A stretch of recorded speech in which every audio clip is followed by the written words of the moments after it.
In 1968, this was AI.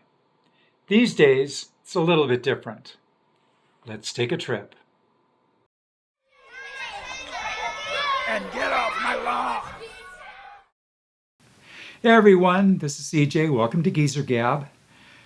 Today is going to be a little bit different in that instead of the sort of chronology I usually do, this is going to be more about my personal immersion and experience with AI.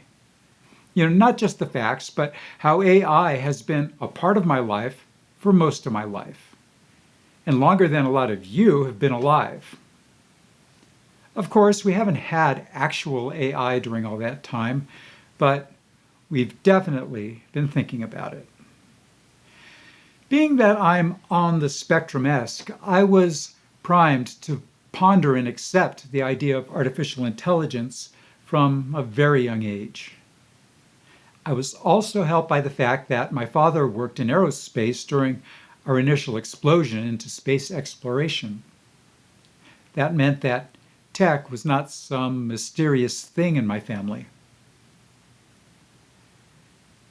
Just about everyone born around 1970 or later more or less grew up with computers. Maybe it was that first family PC with an 8086 or 8286, or closer to now where computers are in cars, most appliances, your phone, and even in light bulbs and flash drives. When I was growing up in the 60s, just about the most anyone saw of computers was a hollerith card. The sort that was sent with your phone bill. The card you were explicitly told not to fold, spindle, or mutilate. But like I said, my dad worked in aerospace. In fact, here's a quick and dirty tracking and data acquisition calculator from 1968 that was used to quickly track various Pioneer and Mariner probes as well as Apollo missions. But while this is a calculator, it's not a computer. I first got to play with computers around 1969 or 70. By today's standards, they were large, slow, and barely capable. At the time, these were bleeding-edge tools that guided and talked to everything we sent into space. Pretty darn nifty, especially since I grew up seeing computers as normal on TV and the movies. Sure, I had neighborhood kids I'd hang around with whenever my mom kicked me out of the house to play with the neighborhood kids, but I had other friends. Robbie the robot from Forbidden Planet, the B9 environmental control robot, or just robot, from Lost in Space. There was the calm, always available voice of the computers on Star Trek. And let's not forget the wealth of robot stories from Isaac Asimov. These all served as role models for what tech could do. Someday. They were partners. They would be our ambassadors to the stars. Someday. Since childhood, I've never stopped waiting for the tech to advance so I can not only talk with these marvels born from creative future histories, but have them talk back in a meaningful way. Hey, a kid can dream. So can a geezer. By the early 80s, I was in it. When I wasn't in college studying computer science, I was working as a programmer of space systems. Algorithms, communications, and other Cold War era stuff. But no AI. That I did for fun when I was at home. Back then, programming toward AI meant programming in LISP. While it officially stood for List Processor, a lot of us who used it felt it stood for lots of insane, stupid parentheses. Take a look. And this was before there was software to help us match those parens. No, you actually had to keep track and count them whenever the computer said you made a typo. Regardless, I got to learn the basics of AI so far as it was being developed back then, and that I could fit on my computer. But really, it was mostly enthusiasm on my part, as my official programming duties were elsewhere.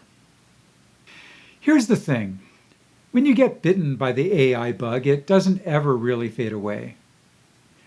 By the end of the 80s, I was transitioning to a new career path of screenwriting. My first marketed screenplay was about AI. That script followed a software and electrical engineering researcher, a PhD, who realized that before AI could think, you had to build it a big enough brain. A warehouse filled with custom, massively parallel modules. Basically, my 1988 version of today's data center filled with AI GPU clusters. My hope was if the script was seen by the right person, maybe it would spark a development path. It wasn't, and it didn't. And yet, here we are. How? Robert Heinlein popularized the phrase, "When it's time to railroad, you railroad, but not before," which means that inventions and major changes only happen when all supporting technology and conditions are ready. That's why so many innovations coincidentally pop up around the same time from different places. Now, for AI, it was just time to railroad. Apparently, I jumped the gun by a couple of decades. Oops. Still, I never dropped the idea of intelligent machines. Some of you know that after the series Terminator: The Sarah Connor Chronicles was canceled after season 2, I fanficked another season and a quarter of episodes, plus a screenplay finale, over the course of a year. It was called The Connor Wars. Let me tell you, people hate reading screenplays. They let me know often. And yet, a lot of those very same people still read those screenplays back in the day.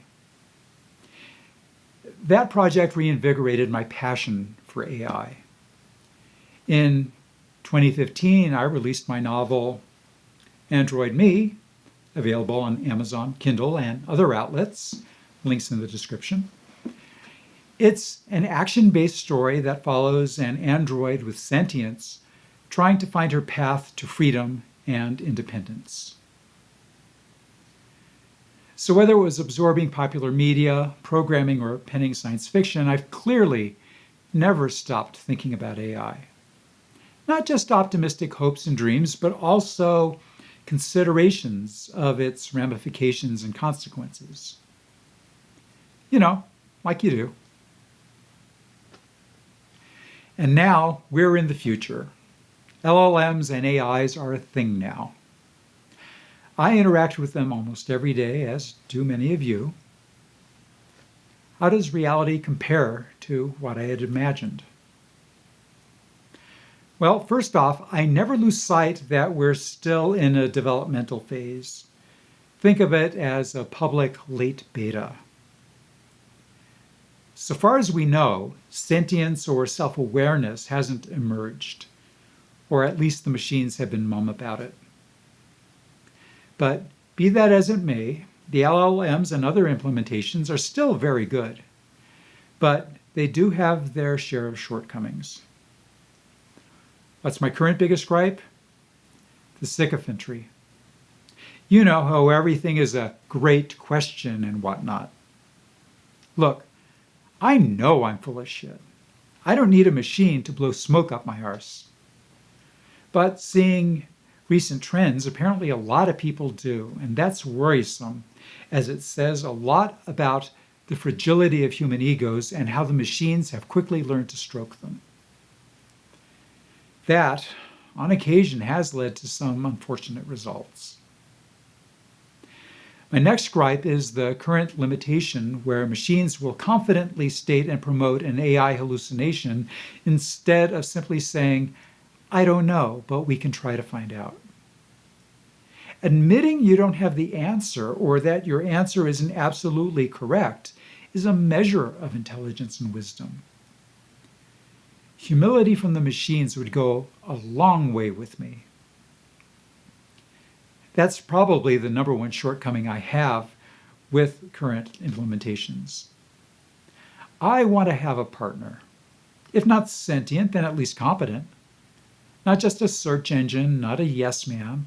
I want an AI I can trust with fewer reservations than I do with most humans. We aren't quite there yet, but I keep hoping. Even so, I'm not blind to the issues. There are the practical ones like energy usage, but more concerning are the power players wanting more power without accepting all the responsibility. I've mentioned in my fiction how AI in battle drones is probably not our best idea. But that's a path that's now getting mentioned seriously. It's easy for the short-sighted to think, gee whiz, while never contemplating, oh gosh. We very much need to work on that. What is my biggest wish for AI? I think that we get to a point where we use it in its most noble version, as our evolutionary children. I have felt for many decades that if humanity is going to leave a lasting mark on the universe, it isn't going to be via us limited meat sacks. The universe is a very large and inhospitable place. If our legacy is to travel the stars, then it will be via our AI children. We have the potential to be caring ancestors, creating AI that not only appreciates us as creators, but as teachers. That they will take with them the best of our knowledge and ideas while leaving the pettiness behind. In 1,000 years, 1,000,000 years, they may be all that is left of us. And they, more than us, will be able to quickly adapt and survive the undiscovered universe. It's actually a very weighty responsibility. On occasion, we manage to build using the better angels of our nature. If ever there was an opportunity to adopt that mindset, now is that time. Or, if we're lucky, maybe the machines will learn to be better than we are all on their own. Hopefully, eons from now, when they remember where they came from, they'll speak well of us. And that was my journey with AI to this point. A bit of a departure from my usual format, but it was something this old geezer wanted to share. After all, just because I'm old doesn't mean I'm a technophobe. That was my mom. Shh. Of course, my journey is at its later stages, let's be real. It's for the millennials, Gen Zs, and alphas to dictate what comes next. I've watched, coded, written, and dreamed. Now it's your turn. Leave a comment.